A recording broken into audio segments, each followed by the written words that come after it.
Well, good morning again. I'm going to get right in because we have a few things to discuss, and I'm going to do my very best to try to end on time. I'm looking at my time, I don't know. So we're in our series. This has been a wonderful series, and I'm glad that we have 5 weeks to really delve in. The Miseducation of the Metaphysician, and we're using the text Lessons in Truth by H. Emily Cady. Show of hands, have you gotten the book yet? I saw somebody on Instagram I didn't know there was the Audible version, so if you're into audiobooks, there's an Audible version, but please grab the book. You want this in your library.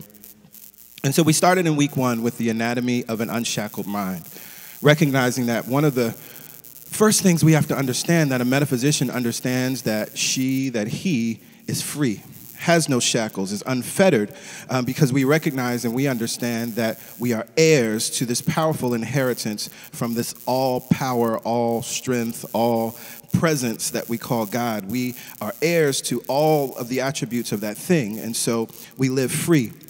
In week 2, Pastor Yolanda brought us a powerful message. The net is always there.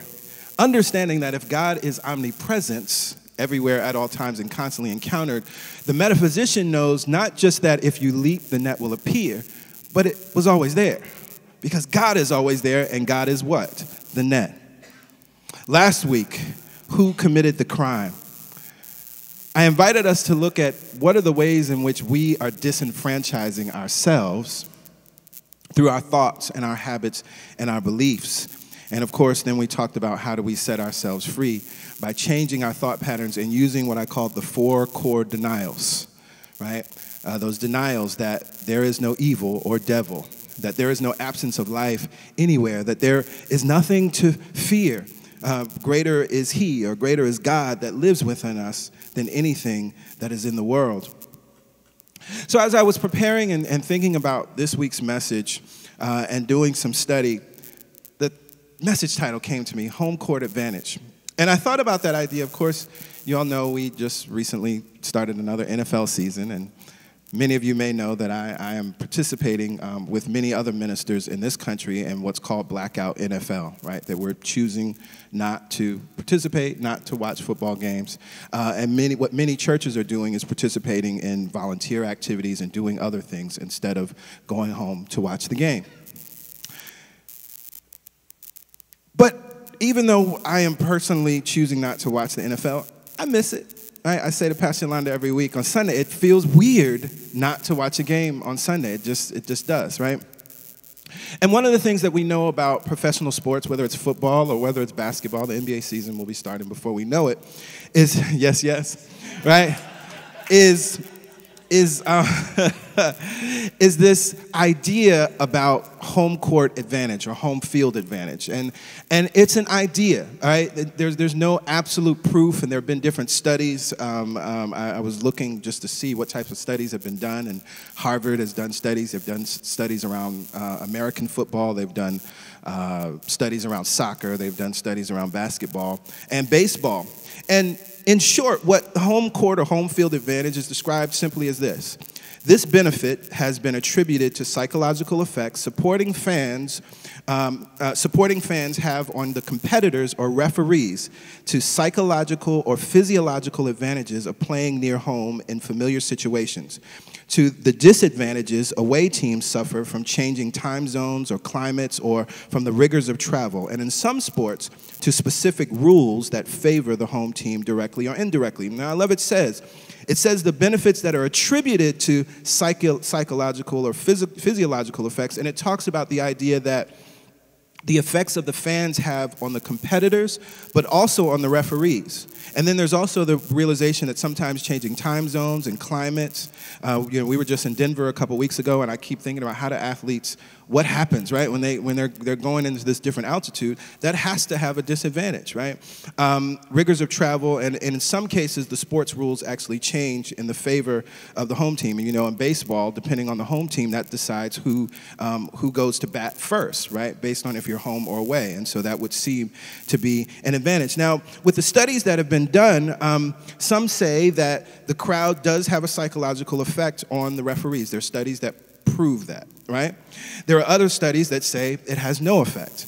One thing I love is that within evolutionary psychology, what evolutionary psychologists say is that what we're observing with the home court advantage is something that we see observed in animals when they are defending their home territory. And so what actually begins to happen in the players is that testosterone levels actually rise, creating more aggression, if you will, but we recognize that the testosterone actually enables you to think differently and maybe take more risk with certain plays or certain defensive strategies. And so this is what evolutionary psychologists say is the reason why we have what's known as a home court advantage, right? Very interesting.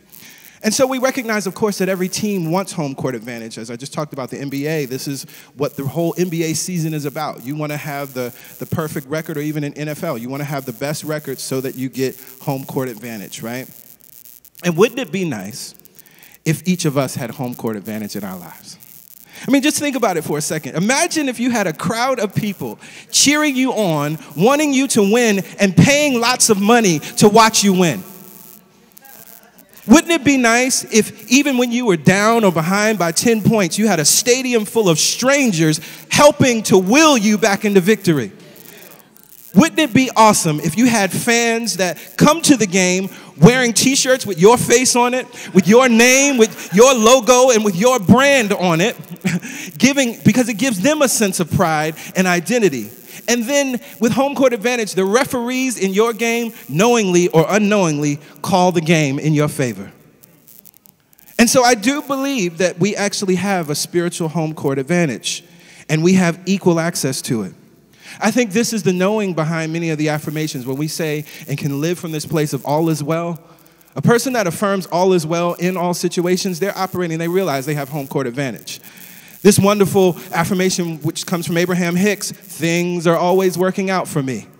That's a home court advantage affirmation, because if you live in that place, it doesn't matter what your eyes are seeing, right? The metaphysician says what my eyes see do not matter, because meta, I go beyond. I transcend what I see. I transcend the physical senses, and I still affirm and know that things are always working out for me. Darla spoke this word today in the prayer. Nothing but good can come from this. That's a home court advantage affirmation right there.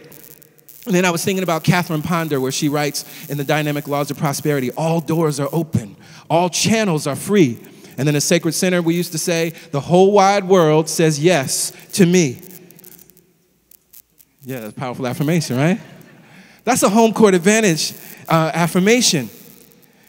And so as I say, there is a home court advantage, a spiritual home court advantage that we equally have access to. And the key to that home court advantage is meditation. It is the key to home court advantage. Now, in Lessons in Truth, in Lessons 9 and 10, H. Emily Cady writes about what she calls practicing the presence. And for those of you that were here, or if you weren't here, I invite you to go to our YouTube channel, to the Reimagine the Bible series we did on the book of Psalms. And in that series, one of the messages that I gave was how to get back home. That message was all about these two lessons, where she's talking about Psalm 91, in the shelter of the Most High, I abide in His presence. And she talks about the ways in which we're protected and supported by being in the shelter of God, in the presence of God. And there are three things. She says we must withdraw, we must affirm, and then we must be still. So I'm not going to talk much else about that, right? Because we did the message on that, and I'm not going to re-preach it. That would be a waste of your time, right? So I want to go a little deeper in thinking about this idea of meditation and why H. Emily Cady found it so necessary in this foundational text to write Lessons in Truth and to really kind of distill all that she had learned and wanted to share. And this text is the textbook of the Unity Church. Why is this important, practicing the presence, and how does it give us a home court advantage? Well, I think first, meditation has been misunderstood. I think this is very important. Meditation we know is good and wonderful, but for many people, they say, oh, well, I meditate because it calms me. That's not the point of meditation. As I said, meditation gives you home court advantage, right? This is like when I talk about forgiveness. I say forgiveness is a success principle. We don't forgive because it's nice and spiritual, because it helps you be successful. That's why you need to forgive. If you want to thrive in the world, you got to forgive. Similarly, If you want to thrive in this home court advantage perspective, you got to have meditation. So yes, it calms you, but that's not the point. Yes, stillness is good, but stillness in and of itself is not the point, because what I love to say is it's stillness before action. So actually, we're only getting still so that we can then go out and act in the world. Stillness in and of itself is pointless and useless. Meditation relaxes us, yes, but you can relax a whole mess of ways other than meditating, right? So we recognize that relaxation is not what meditation is all about. So it gives you home court advantage. What it does is it gives you a conscious reconnection to the source of all life. This thing that we've been singing about today, my everything, infinity, stars and galaxies, this thing that conceived of the solar system and galaxies, this thing that I love to say only creates in billions and trillions, it connects you back to that thing.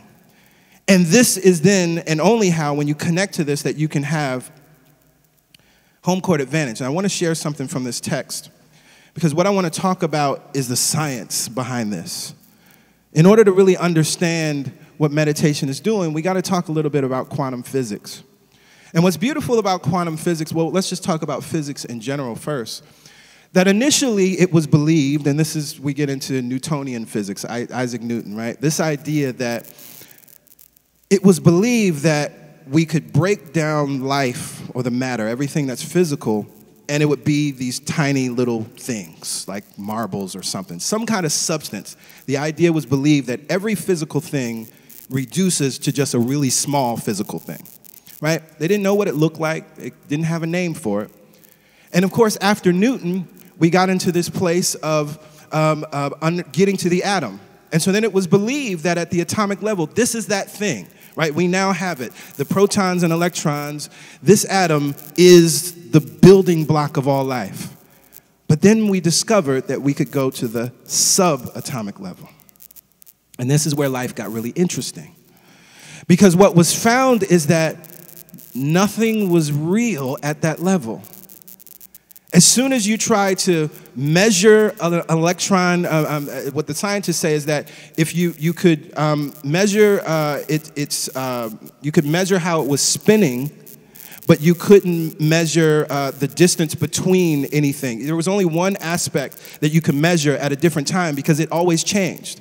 And then you have the idea of the observer effect, that it only appeared when you were looking at it or looking for it.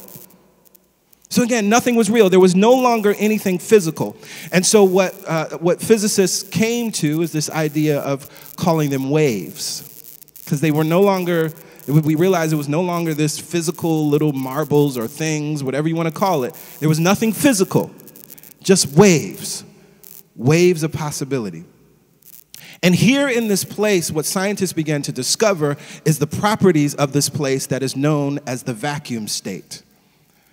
And this is what was getting us to this place of understanding the unified field, the place from which all things come into being that we here call Mother, Father, God, right? Scientists call it the vacuum state. And there's some interesting things about the vacuum state, and I want to share with you what this one scientist writes. Because I think it's beautiful, because when you hear these words, you would think this is a guru writing this, but this is a physicist that's writing about the vacuum state.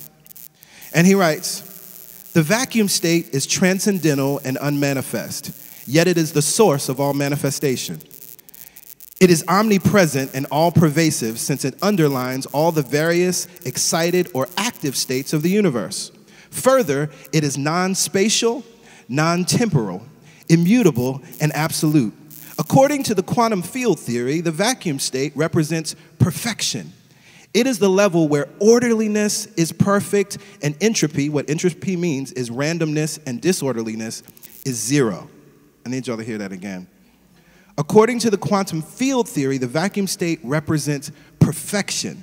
It is the level where orderliness is perfect and randomness and disorderliness is zero.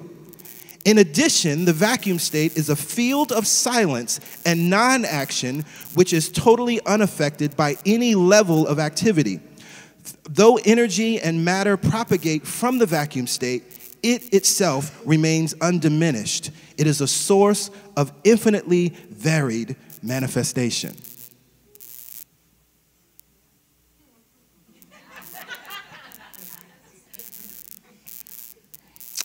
This is the place that meditation can take us when we have the proper technique. Now let's consider the implications of this. Let's consider the implications of contacting this place, because this is what I love, and I say it gives you home court advantage. Now one, it's transcendental. When we talk about being metaphysicians, meta means to go beyond, to transcend, right? So we're not dealing with the physical world. Now, we live in the physical world. Our senses and our experience in this physical world are showing us stuff. It's showing us that somebody lied on us. It's showing us that our bank account balance is not what we want it to be. It's showing us a layoff. It's showing us that our business just shut down, right? Those things are real at this level of reality. But there is another level of reality that is reality. It's where everything comes from. And so when you have, through meditation, when you have the ability to access that transcendental state, that transcendental place, that place that is beyond the physical, that is the only way that then you can affirm in truth, nothing but good can come from this, because you know where this is. This is not the out here. This is that place that you have home court advantage at, that you go to, and you're coming out from that place and bringing that out into the manifest world. And so there's the next attribute. It says it is unmanifest.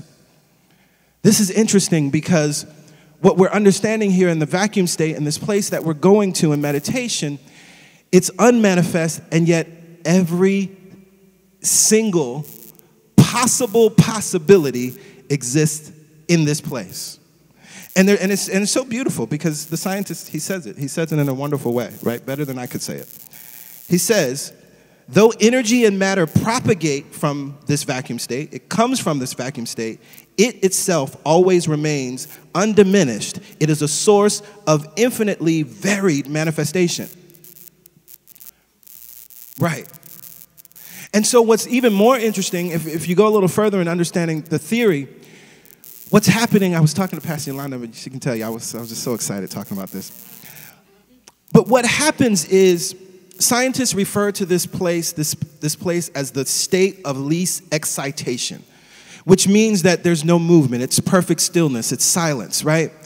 And yet, because everything is there, what happens is that as soon as there's a vibration, as soon as there's a ripple out from this state, that's what starts the manifestation. But nothing in that state actually leaves that state. So what happens is it remains the same, and it vibrates a reflection of itself out. This is very important, because what this means, as each and every one of you are individualized expressions of this thing, you are a ripple from that state, but your perfect, whole, and complete self is still right there. See, this is why you have home court advantage.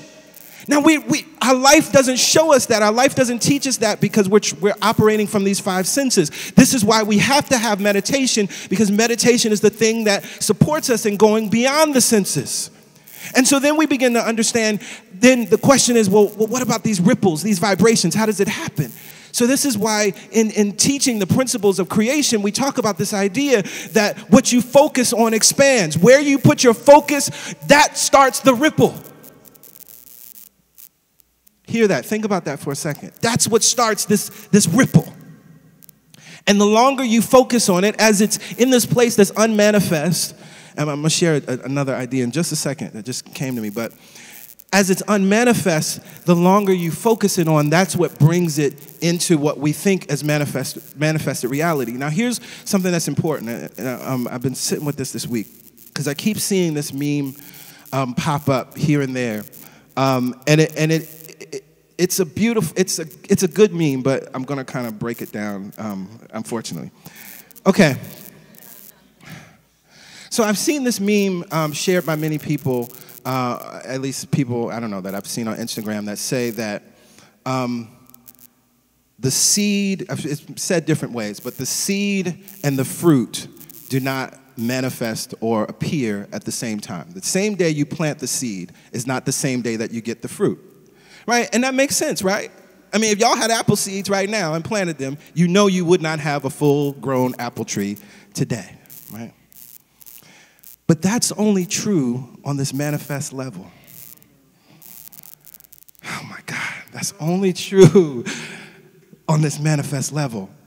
And so when you understand that you have home court advantage and you have the ability to contact the ground of all being, and understanding that it's through your focus, it's through your joy, it's through your love, it's through your being in this state of happiness, you actually bring forth those bubbles of good into the manifest reality. You can bring it forth in the same day. Now, I know I'm not the only one, but many people here, I know you've had a thought, and that thing showed up an hour later. That thing showed up a couple minutes later. You had a desire, and it showed up the next day, which still defies natural law. It still defies the 5 sense law. Yes, yes.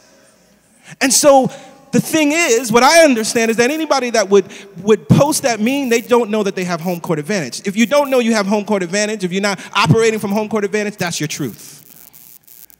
But we, as metaphysicians, we understand that we have home court advantage, and so that's why we can actually know that we can plant the seed and get the tree on the same day.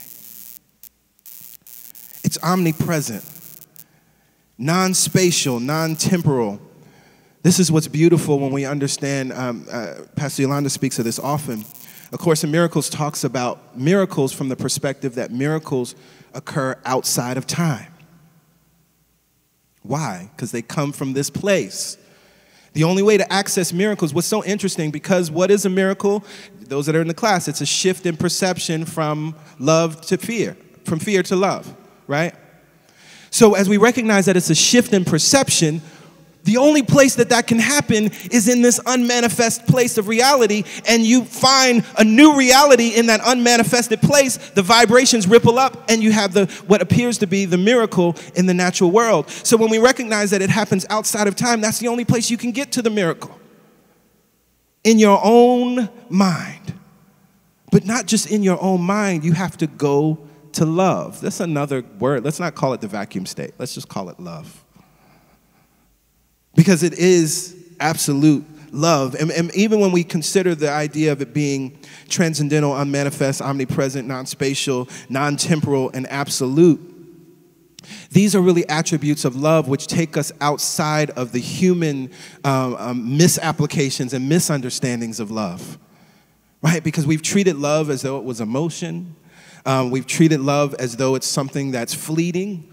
We treated love as something that can be, we can run out of it. We treat love as something that can hurt or harm us. But it is actually this place that gives us our home court advantage. So as I said earlier, all meditation is beneficial. But the evidence shows us that not all techniques are easy and simple. And so I want to share with you just a little bit more about the TM technique. Because what's beautiful about the transcendental meditation technique is that it's a guaranteed way for you to access this vacuum state that we're talking about every single time, no matter where you are. If you're in a subway, if you're in a noisy room, if you're on an airplane, if you're on a mountain, if you're just sitting outside on the sidewalk, you can access this vacuum state. And this is very important, because when we talk about the vacuum state, we're not talking about some out there place. Right? We always say this, right? That God is not out there; it's within us. We've sung that in many different ways all over again. So this vacuum state, you're connected to it now. You have the ability to access it wherever you are at any time, because it's within you, and it's within you. And so I love something, and I invite you to go to this website, tmhome.com. And there you can find lots of information about the different studies. There are hundreds and hundreds of studies that have been done now. One of the beautiful things that Maharishi Mahesh Yogi did, because he was a physicist first before he became a yogi and a guru. Well, I'll just go back because I love this story. Once he decided to study, he was, up in the mountains and living that stereotypical life of a guru and a yogi. But as he learned this technique, he realized, he said, the world needs this. The world needs these teachings. And so he just left. He was like, I got to go teach. And so as he did that and came to the West, because he had the background in science, and as a physicist, the first place he went to, where he went to colleges and went to the scientists and said, study this. Because if you all can study this and show what I already know to be true, what's ancient, what has been experienced for thousands and thousands of years, this is what will help more and more people adopt this. So what's beautiful, unlike many other techniques, we have more scientific studies and peer-reviewed studies of the transcendental meditation technique than any other technique. So on this website, there are 10, what they call the top 10 benefits, and then I'll share what my favorite benefit is. Of the TM technique. Now, the first one is stress relief. And a better word is even stress release. That actually, you have the ability to release all stress from your body. And by releasing all stress from your body, then that allows your body to do what it was always designed to do, naturally heal. Okay?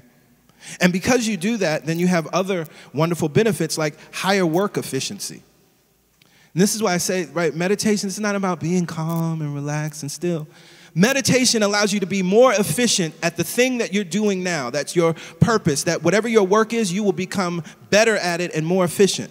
Better school performance. I know we have many folks that are in school, that are in college. I know we have teachers here, right? And I'm thinking about my daughter who's been practicing the technique for, I think, over a year now. And she was already an honor roll student, but her GPA has continued to climb up since she's learned this technique. You can go online. There's so many wonderful videos showing. There's a school that's in the LA area that was the worst school in the county. They were like, we're going to shut this place down because it's just terrible on every level, not just academic performance, but fights and violence, blah, blah, blah. The David Lynch Foundation brought the Quiet Time program into the school, teaching TM to the students. It's now the top school in the county, excelling in academic performance. There are no suspensions. None of that stuff is happening anymore. Same place. All they did differently was teach transcendental meditation to the babies. Okay? Better school performance. Another wonderful thing, healthy blood pressure. Lower risk of heart disease. Right? So again, this is not about calm. This is not about relaxation. This is about having home court advantage, because if you have healthy blood pressure and lower risk of heart disease, that means you get to be here on the planet and do wonderful things. There's another one, they talk about quitting smoking, and this is interesting. It says the effect on smokers seems to be cumulative. The more stress reduction is achieved through meditation, the greater is the freedom from nicotine. According to one study, the quitting rate for TM practitioners is 50% within 2 years of daily meditation. So what they're saying is that it's not even a conscious choice that, oh, I want to stop smoking, I want to stop smoking. Just as a result of practicing this technique for 20 years, 50% of those meditators just lose the desire to smoke anymore. Alcoholism treatment. It says that the rates of abstinence for TM practitioners can be as high as 70% after 18 months of meditation. And let's the other beautiful thing about this, Bob Roth says this all the time, which is important, that we're talking about side effect free. Because there's other stuff you can do. People want to give you drugs and all other kinds of things to try to heal, but then the side effects will kill you. You don't have the other symptom, but the side effects will kill you. This is side effect free. Hyperactivity and ADHD treatment. Healthier relationships. That's home court advantage. Yes, yes. And improved intelligence. You actually get smarter. And this is proven, right? So here's my favorite one. I was, y'all know my birthday was in July. Just turned 42. And I was FaceTiming with my parents. They were wishing me a happy birthday. And my dad was like, he said, it's amazing. You look like you're getting younger. I mean, I know you're getting older, but you look like you're getting younger. And I said, well, that is one of the benefits of TM. And he was like, what? Reversing aging. Published research shows that just 1 year of regular practice of the TM technique can be the antidote of stress and its detrimental effects. Even short-term practitioners, this is actually less than 1 year, of this meditation have on average a biological age of 5 years younger than their chronological age. And that's just a guaranteed benefit. You don't have to do anything else. Just start meditating, and in a short term, you will already be experiencing the effects of 5 years younger biologically than your chronological age. Now, here's where it gets better. Because the studies also show us now that 5 years of TM practice results in a biological age 12 and a half years younger than the practitioner's chronological age. So that means the longer you meditate, the younger you get. It's one of my favorite benefits. It's cool, right? Yes, yes, right? And so this is about home court advantage because, again, let's just take the aging thing, right? So your biological age is reduced by 5 to 12 years. Your blood pressure is good. You're at a lower risk of heart disease. What can you do on this planet? You can now be a beneficial presence on the planet. You've now increased the time that you're able to be in love, to be in joy, to be here with your families, right? We don't want to, shame any one of our family members because we recognize if we knew better, we would do better. But think about if some of our family members had this information that knew that they could actually be here. I know some of you have seen the video. I shared it, and I keep seeing everybody sharing it. It's like beautiful and heart-wrenching at the same time of kids speaking to an older gentleman who's terminally ill. Anybody seen the video? He has cancer, and his grandson is there as well. And again, it's like beautiful and heart-wrenching at the same time because he knows he's going to die, and he's talking to these children, and they're asking questions. Well, how does he feel, and is he afraid to die? And one of the things that he expresses is his guilt because he was a smoker. And he realizes that, the cancer that he's experiencing is a result of that. And so we recognize that sometimes in that story, it's demonstrating to us real time what the feeling is, the feeling of guilt, wishing that he had done differently because now he has his grandson that he has to speak to, and he's giving his grandson, words of wisdom and telling him to take care of his sister. And he was afraid that his family was upset with him. He asked his grandson, "Are you mad at me? Tell me the truth. Are you mad at me? It's okay." But if we have this information, we don't have to have that conversation with our children. We don't have to have that conversation with our grandchildren.